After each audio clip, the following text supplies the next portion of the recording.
Hello friends, स्वागत है आपका हाईवे क्लासेस पर।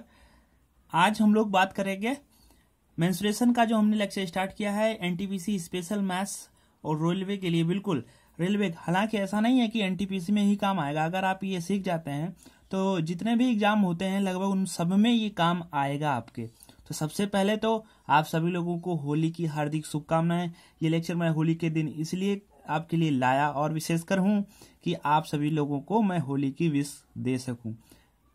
आपको और आपके परिवार को सभी को मेरा प्यार भरा होली का हार्दिक शुभकामनाएं। ठीक है, आइए हम लोग अपना लेक्चर स्टार्ट करते हैं। देख लेते हैं 5 से 6 सवाल हैं, कुछ डिफरेंट टाइप के हैं। नेक्स्ट क्वेश्चन है 5 क्वेश्चन जो है हम इससे पहले लेक्चर में डिस्कस कर चुके हैं। एक आयताकार क्षेत्र के चारों ओर एक व्यक्ति 6 किलोमीटर की दूरी तय करता है। आयताकार क्षेत्र है, कैसा है? आयताकार है। जैसे ये एक आयताकार क्षेत्र हम लोग मान लेते हैं और आयताकार क्षेत्र के चारों ओर घूमने पर, मतलब यहां से उसने स्टार्ट किया और फिर ये चारों ओर घूम गया तो फिर यहीं पर आ गया। तो जब चारों ओर घूम जाओगे फिर यहीं पर आ जाओगे, इसका क्या नाम होता है? इसका नाम होता है परिमिति, या इसको परिमाप कहते हैं। ये देखो, परिमिति या परिमाप। तो ये आयत का क्या होता है हम लोग पीछे लेक्चर में डिस्कस कर चुके हैं। ध्यान रखना, मेरा एक लेक्चर देखना शुरुआत से, क्योंकि सारे लेक्चर एक दूसरे से लिंक होंगे। पता नहीं चलेगा कब आपका लेवल बढ़ चुका है। तो इसलिए बीच से देखोगे, सोचोगे ये सरल है, तो फिर ज्वाइंट नहीं हो पाओगे आप। ठीक है, तो एक लेक्चर देखना। तो देखो, ये आयत का जो परिमाप होता है क्या होता है? 2l + b, ये तो होता है। और ये आपको दिया गया है कितना? 6 किलोमीटर। भैया यहां से यहां तक आए तो कितना चल पाए? 6। 2 से हम लोग काट देते हैं तो यहाँ कितना आ जाएगा? 3। इसका मतलब a + b बराबर कितना आ गया? 3 आ गया। ठीक है, फिर आगे पढ़ते हैं। तथा यदि इसका क्षेत्रफल 2 वर्ग किलोमीटर हो। क्षेत्रफल क्या होता है? जैसे ये लंबाई और ये चौड़ाई है, हम लोगों ने ए और बी मान लिया है। सॉरी, यहाँ पर यल और बी है। यल और बी मान लो, यल मान लो, कोई दिक्कत नहीं है। तो क्षेत्रफल क्या होता है? यल × बी बराबर 2। अब आपसे पूछ रहे हैं तो इसकी लंबाई और चौड़ाई में अंतर बताइए। इसका मतलब आपसे पूछ रहे हैं यल - बी क्या होगा। अब इसमें एक बीजगणित का फॉर्मूला लगेगा। क्या लगेगा? बीजगणित का फॉर्मूला। देखो हम आपको लगा के बताते हैं बीजगणित का फॉर्मूला कैसे। देखो क्या होता है, एक होता है यल - बी का होल स्क्वायर। इसको हम लोग ऐसे भी कह सकते हैं कि a - बी का होल स्क्वायर। ओके, बराबर किसके होता है? यल + बी का whole square -4ab। Sorry, 4lb लिखिए, क्योंकि ज्यादातर हम लोग ab के ही गुणांक लेते हैं तो इसलिए ab लिख रहा है। तो देखो, ये फॉर्मूला जो इधर लिखा हुआ है वही इधर लिखा हुआ है। ये फॉर्मूला आपको अपने आप से बनाना पड़ेगा। ओके, देखो a - बी का अगर आपको होल स्क्वायर आता हो, हम यहाँ पर आपको बताने का प्रयास करें। जैसे a - बी का होल स्क्वायर बराबर हमने क्या लिखा है? a + बी का होल स्क्वायर -4ab। देखो कभी भी ऐसा आए तो यहाँ माइनस है तो यहाँ पर माइनस करना। और 4ab क्यों हो रहा है? अब देखो इसको ओपन करते हैं। a² + b² -2ab होगा। इसको ओपन करेंगे, a² + b² + 2ab, और ये माइनस का 4ab। अब देखो 2ab प्लस का है, माइनस का 4ab है, तो घट जाएगा। तो ये घट जाएगा तो बचेगा क्या? माइनस का 2ab। देखो a² + b² -2ab बराबर a² + b² -2ab। तो यही तो लिखा हुआ है ना। तो इसीलिए ये फॉर्मूला आपको बनाना पड़ेगा। जैसे अगर हम आपको यहाँ से बनवाएं a + b का होल स्क्वायर बराबर, तो क्या होगा? a - b का होल स्क्वायर कर दीजिए, यहाँ प्लस है तो +4ab कर दीजिए। जो बात ये लिखी वही बात ये लगी। ऐसा क्यों करना पड़ रहा है? क्योंकि हमको a + b का होल स्क्वायर पता है और यल भी पता है। देखो यल भी पता है, तो इसलिए हम लोग यहाँ पर ऐसा कर पा रहे हैं। तो यहाँ पर हम लोग लिखेंगे a- लिख रहा है, माफी चाहते हैं, यल - बी का होल स्क्वायर बराबर। अब यल + बी का होल स्क्वायर, यल + बी कितना दिया गया? 3, और 3 का वर्ग कितना होता है? 9 माइनस 4 × यल बी का मान कितना है? 2। जब 4 में गुणा करेंगे तो आ जाएगा 8। तो 9 में से 8 गया, कितना बचा? 1। तो यल - बी स्क्वायर बराबर है, तो √1 करोगे तो वो तो 1 ही रहता है। इसका मतलब यल - बी में कितना का अंतर है? 1 का। इसका मतलब लंबाई और चौड़ाई में कितने का अंतर है? 1 का अंतर है। तो ये आप समझ पाए होंगे।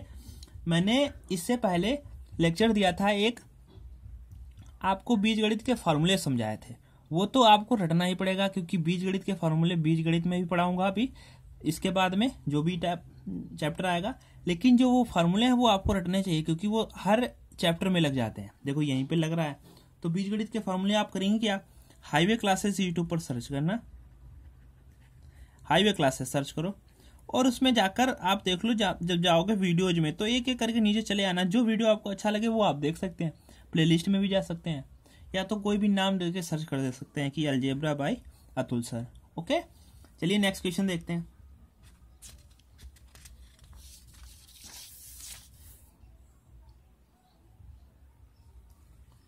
नेक्स्ट क्वेश्चन है, किसी आयत की लंबाई उसकी चौड़ाई से 1 सेंटीमीटर अधिक है। देखो क्या कह रहे हैं कि एक आयत है, बना लेते हैं थोड़ा। उन्होंने कहा कि एक जो आयत है कुछ इस हिसाब से है, एक आयत की लंबाई उसकी चौड़ाई से 1 सेंटीमीटर अधिक है, मतलब चौड़ाई से अधिक है। तो हम लोग क्यों ना चौड़ाई को x मान लें और इसको x+1 मान लें, तो एक अधिक हो गया कि नहीं हो गया। तथा इसका परिमाप 14 सेंटीमीटर है। अब परिमाप तो आप जानते हैं क्या होता है, यहां से चलेंगे यहां से चलेंगे, अच्छा जो ये है वही ये होगा और जो ये है वही ये होगा। तो सभी को परिमाप का मतलब होता है सभी को चारों तरफ घूमना। तो परिमाप क्या होता है, 2l + b बराबर 14 सेंटीमीटर, यही तो दिया गया। 2 को 2, l कितना है x+1 है, प्लस b कितना है वो x है, बराबर किसके 14 के। अच्छा ये 14 आपको परिमाप दिया गया था, ये चीज ध्यान रखना। फिर देखना, अब 2 से हम लोग इसको काट सकते हैं ना, यहाँ से 7 आ जाएगा। तो x और x कितना हो गया 2x। अब ये प्लस का 1 है, जब 7 उधर देखो 7 - 1, जब प्लस का है जब बराबर के कोई भी वैल्यू उधर जाती है तो वो माइनस की हो जाती है। तो 2x बराबर 7 में से 1 गया 6, 2 से काट देंगे फिर हम इसको 3। तो x बराबर कितना आ गया 3 आ गया, x बराबर 3 आ गया। इसका मतलब ये चौड़ाई कितनी है 3, 3 में 1 जोड़ देंगे, इसका मतलब लंबाई कितनी है 4 और चौड़ाई कितनी है 3। अब क्या पूछ रहे हैं, आयत का क्षेत्रफल बताइए। तो आयत का क्षेत्रफल क्या होता है, लंबाई गुणे चौड़ाई होता है, यल भी तो होता है। तो यल कितना है 4, चौड़ाई कितनी है 3, तो 4 × 12। और वो ध्यान रखना सेंटीमीटर में भुजाएं हैं तो सेंटीमीटर स्क्वायर होगा, इसी ध्यान रखना। बस लग गया सवाल। अच्छा बहुत सी बातें हैं जो ओरली आप कर सकते थे, यहाँ से ऐसे इसको काट सकते थे, x ये मन में कर सकते हैं। जब आपको आ जाएगा तो एक लाइन लिखेंगे आपका आंसर आ जाएगा बहुत इजीली। ठीक है, ऐसे सारे सवालों को हम लोग डिस्कस करते चलेंगे और धीरे धीरे लेवल इनका बड़े बड़े सवालों का भी हम लाएंगे। ध्यान रखना, धैर्य रखो थोड़ा।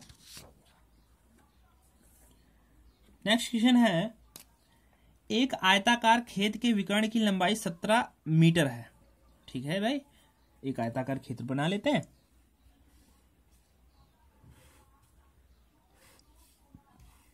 ये लो, और इसके विकर्ण की लंबाई 17 है। अब देखो, अब तुम्हारे दिमाग में तुरंत ट्रिपलेट आ जानी चाहिए कि भैया 17 ये है और ट्रिपलेट क्या होती है 17 की। तो परिमाप कितना है 46। अब आप परिमाप के बारे में तो जानते हैं, इसका मतलब यहाँ से भी चले यहाँ से भी चले यहाँ से भी चले। देखो ये होता है l और ये होता है b, परिमाप क्या होता है 2l + b बराबर आपको दिया गया कितना 46। इतना तो दिया गया आपको। अब आप इसको क्या कर सकते हैं, कट कर सकते हैं, कितने से 2 से कट कर दीजिए। 2 × 1 = 2, 2 × 2 = 4, 2 × 3 = 6। इसका मतलब l + b बराबर कितना आ गया 23। अब l + b बराबर 23 है। अब ट्रिपलेट हम आपको फिर से एक बार याद दिला देते हैं। पहली ट्रिपलेट थी 3 4 5, क्योंकि ट्रिपलेट से ही ये सवाल आसानी से लगेगा। दूसरी क्या थी 5 12 13। भाई 3 4 5, इसमें से बड़ी भुजाएं होती हैं वो ये वाली होती हैं विकर्ण, इसको हम लोग कर्ण कहते हैं त्रिभुज के लिए। अच्छा तीसरी क्या थी 8 15 17, यही तो थी। अभी चौथी हमने आपको बताई नहीं, अभी जरूरत नहीं पड़ी है। ठीक है, जरूरत पड़ेंगे तो बताएंगे। 3 ये बहुत यूज होती है, हमने कहा था इनके मल्टीपल भी यूज होते हैं। जैसे कहीं पर लिखा हुआ है अगर 10 और 8 तो समझ लेना है वो तीसरी भुजा क्या होगी 6, क्योंकि 2 का मल्टीपल चला है। 5 दूनी 10, 4 दूनी 8, 3 दूनी 6। ये चीज हम आपको पिछले लेक्चर में बता चुके हैं। अब देखो ये वाली ट्रिपलेट आपको तुरंत दिमाग में चढ़नी चाहिए कि भाई 17 आ रहा है, इसका मतलब इन दोनों भुजाओं का योग जो है या तो ये 15 है या तो ये 8 है, या तो ये 8 है, या ये 15, कोई भी हो सकता है, इनमें कोई दिक्कत नहीं है, कोई भी एक हो जाएगा। ठीक है, तो हमने इसी को 15 मान लेते हैं। अच्छा, यहाँ पर यल और बी दोनों का योग कितना है 23, तो हम लोग देखते हैं यल और प्लस बी दोनों का योग कितना हो रहा है 15 और 8 23 हो रहा है। इसका मतलब बिल्कुल सही है। इसका मतलब हमसे पूछ क्या रहे हैं, इसका खेत का क्षेत्रफल बताइए। क्षेत्रफल क्या होता है, यल भी होता है। अब अच्छा आप बताओ, कोई अंतर पड़ेगा? अगर हम कहते हैं कि ये वाली भुजा 8 है, ये 15 है, तो भी 15 8 120। अगर ये 15 है, ये 8 है, तब भी दोनों का गुणा ही तो करना है, 15 8 120। इसका मतलब लंबाई हो गई 15 और चौड़ाई हो गई 8, 15 8 120। अभी आप कह रहे होंगे सर जी ये वाली भुजाएं चेंज होती, तो हम लोग क्या करते हैं? तो वो सवाल जो है ना, वो इसी बेसिस पर बनाया गया है। ठीक है, अब आप अपने मन में कोई भी संख्या नहीं ले सकते हैं। ये सवाल सारे जो है सिस्टमेटिक बने हुए हैं कि ये आपको पता है कि नहीं पता है ट्रिपलेट। एग्जामिनर आपसे जानना चाहता है कि आपने क्या इस बारे में पढ़ रखा है कि नहीं पढ़ रखा है।